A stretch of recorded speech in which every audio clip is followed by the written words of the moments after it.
Hello investors, अगर आप एक रिटेल इन्वेस्टर हैं और टेक्निकल एनालिसिस सीख कर 2026 में अपने पोर्टफोलियो को थोड़ा और बेहतर बनाना चाहते हैं तो आज के इस सेशन को बहुत ध्यान से देखिएगा फ्रेंड्स। आज के इस सेशन में हम लोग टेक्निकल एनालिसिस से रिलेटेड एक पर्टिकुलर चार्ट पैटर्न डिस्कस करेंगे। ये जानेंगे कि ये चार्ट पैटर्न आखिर कैसे बनता है, इसकी पिक्यूलियरिटीज़ क्या होती हैं, क्यों ये इतना ज़्यादा भरोसेमंद होता है, और इन सब जानकारी के बाद सेशन के लास्ट में आपको एक लाइव चार्ट दिखाएंगे सामने, जिस चार्ट पर ये पर्टिकुलर पैटर्न अभी बन रहा है। ठीक है, सो एक बात समझिएगा कि आप अगर टेक्निकल एनालिसिस सीख रहे हैं तो जितना भी इंफॉर्मेशन आपको ओपन सोर्सेज से मिलता है, गूगल के ऊपर जितना अवेलेबल मिलता है, ग्राउंड में जब आप उसको इंप्लीमेंट करने जाते हैं तो एक बहुत इंपॉर्टेंट चीज़ है, आप जितना टाइम फ्रेम अपना छोटा रखेंगे टेक्निकल एनालिसिस को सीखने में, उतनी आपसे गलतियां ज़्यादा होंगी। दोबारा इस चीज़ को ध्यान से समझिए। अगर आप सोचते हैं कि आप स्कैल्पिंग कर लेंगे या आप इंट्राडे ट्रेडिंग कर लेंगे तो जितना आप टाइम फ्रेम छोटा रखेंगे उतना गलतियां ज़्यादा होंगी। जितना आप टाइम फ्रेम बड़ा रखेंगे, अगर आप डेली की कैंडल्स लगा रहे हैं उसके कंपैरिजन में अगर आप वीकली की कैंडल और मंथली की कैंडल लगाएंगे तो वीकली और मंथली की कैंडल में गलती होने की संभावनाएं कम होंगी, डेली की कैंडल में उससे ज़्यादा होंगी। अगर आप आवरली कैंडल लगाएंगे तो डेली से ज़्यादा गलतियां होंगी आवरली में। तो इसलिए जो चार्ट सेटअप आप बनाएं, जो आप टेक्निकल एनालिसिस सीखते समय जो आप अपना एक सेटअप बनाएं, वो बहुत सिंप्लीफाइड होना चाहिए और जो टाइम फ्रेम है वो थोड़ा बड़ा होना चाहिए। अगर आप सोचेंगे कि 5 मिनट या 10 मिनट या 15 मिनट की कैंडल्स में आप उतनी एक्यूरेसी ले आएंगे तो ये नहीं होने वाला है। ठीक है, इसलिए हम लोग इस सीरीज में जब भी चार्ट सेटअप्स डिस्कस करेंगे तो वो बहुत सिंपल, बहुत ईजी और आसानी से इंप्लीमेंट होने वाले होंगे। ठीक है, सो आज हम जो लेकर आए हैं चार्ट सेटअप जो आप लोग के साथ में हम डिस्कस करेंगे, उसको शुरू करने से पहले ये स्टैंडर्ड डिस्क्लेमर है, we are not SEBI registered but we are NISM certified research analyst. Whatever will discuss here it will be considered as educational purpose only. Okay, so आज जो हम सिस्टम डिस्कस करने जा रहे हैं फ्रेंड्स, इसे कहते हैं डारवास बॉक्स थियरी। ठीक है, अब इसका हिस्ट्री पढ़ा हुआ है, जो ये पर्टिकुलर लेसन है इसका लिंक हम डाल देंगे, आप खुद पढ़ सकते हैं। इंपॉर्टेंट क्वेश्चन है कि डारवास बॉक्स थियरी काम कैसे करती है। ठीक है, तो कई बार ऐसा होता है कि कोई भी एक स्क्रिप्ट जो है वो अगर आप डेली टाइम फ्रेम पर उसको देखेंगे तो वो एक जोन में फंसकर चलती है। ठीक है, कई बार होता है कि जो चार्ट है वो ट्रेंडिंग होता है अप ट्रेंड या डाउन ट्रेंड में, और कई बार वो एक जोन में फंसा हुआ होता है। ठीक, तो डारवास बॉक्स बेसिकली तब बनता है जब कोई एक चार्ट, एक उसका ऊपरी लेवल और उसका एक निचला लेवल स्पेसिफिक डिफाइन हो जाए और वो चार्ट उसी जोन के बीच में फंसा रहे। ठीक है, कभी ऊपर कभी नीचे, उससे बाहर ना निकले, तो ये एक बॉक्स टाइप बन जाता है, इसे डारवास बॉक्स कहते हैं। अब इस डारवास बॉक्स में दो चीज़ें शामिल होती हैं। जो डारवास बॉक्स थियरी या सेटअप है इसमें दो चीज़ें होती हैं, एक इसका प्राइस और दूसरा नीचे इसका वॉल्यूम। ठीक है, इसको प्ले करने का तरीका क्या है, अगर आप स्कैल्पर हैं, आप बहुत कम टाइम के लिए किसी भी स्क्रिप्ट के अंदर जाते हैं और फिर मुनाफा लेकर बाहर निकलना चाहते हैं, तो आपको क्या करना चाहिए डारवास बॉक्स में कि जब चार्ट उस डारवास बॉक्स के सबसे निचले स्तर पर है तब वहाँ पर आप परचेज करें, और जब इसके ऊपरी स्तरों पर आ जाता है डारवास बॉक्स के पास में, तब आप वहाँ पर अपना मुनाफा बांध सकते हैं। ये इसका एक तरीका होता है। दूसरा तरीका क्या है कि अगर आप लॉन्ग टर्म के लिए किसी भी स्क्रिप्ट में एंट्री करना चाहते हैं तो डारवास बॉक्स का जो ऊपरी स्तर है जब उसको चार्ट ब्रेक करता है तो दैट मीन्स उसने एक रेसिस्टेंस को ब्रेक किया।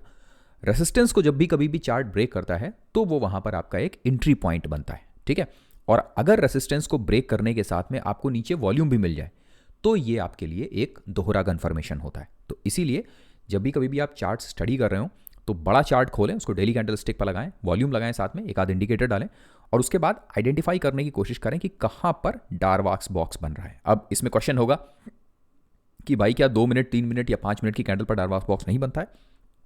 बिल्कुल बनता है।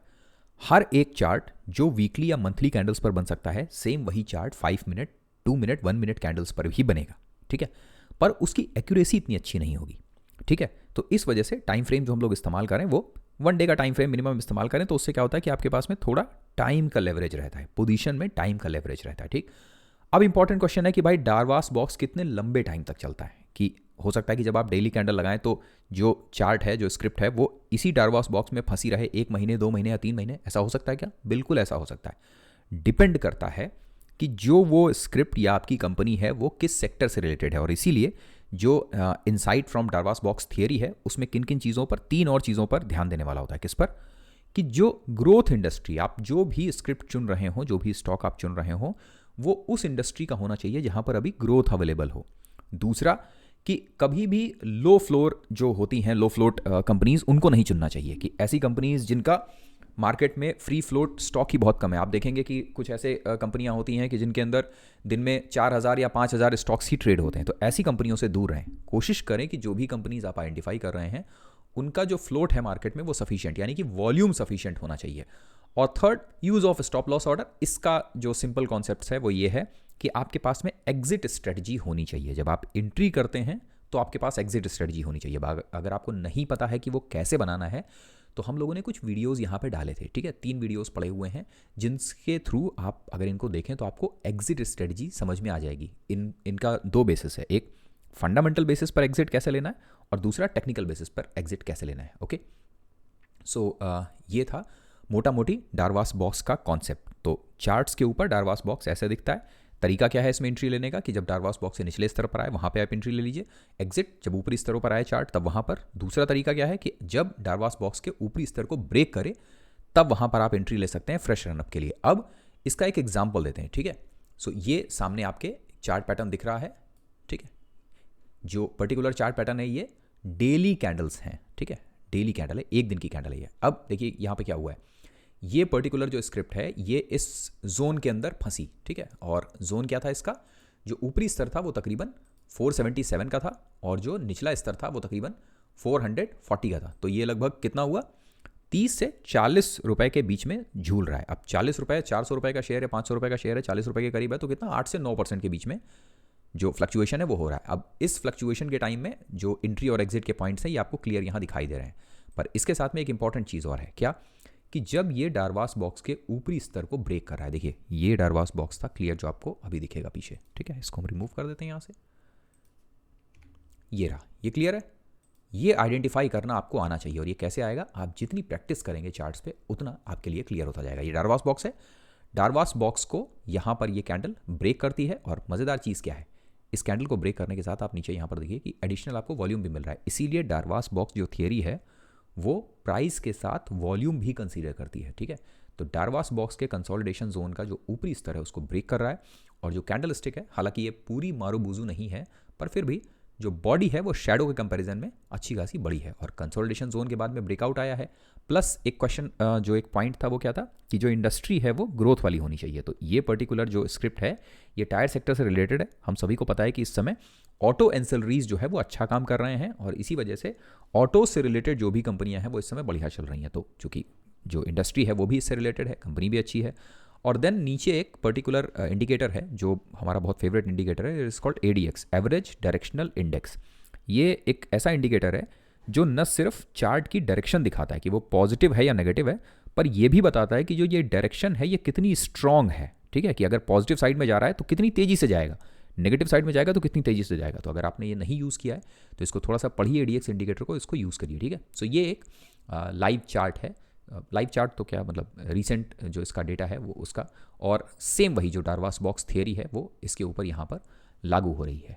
ओके, सो वी होप कि जो ये पर्टिकुलर कॉन्सेप्ट है ये आपको समझ में आ गया होगा। जो भी नॉलेज हमने शेयर किया है इसको प्योर एजुकेशन पर्पस के लिए रखिएगा।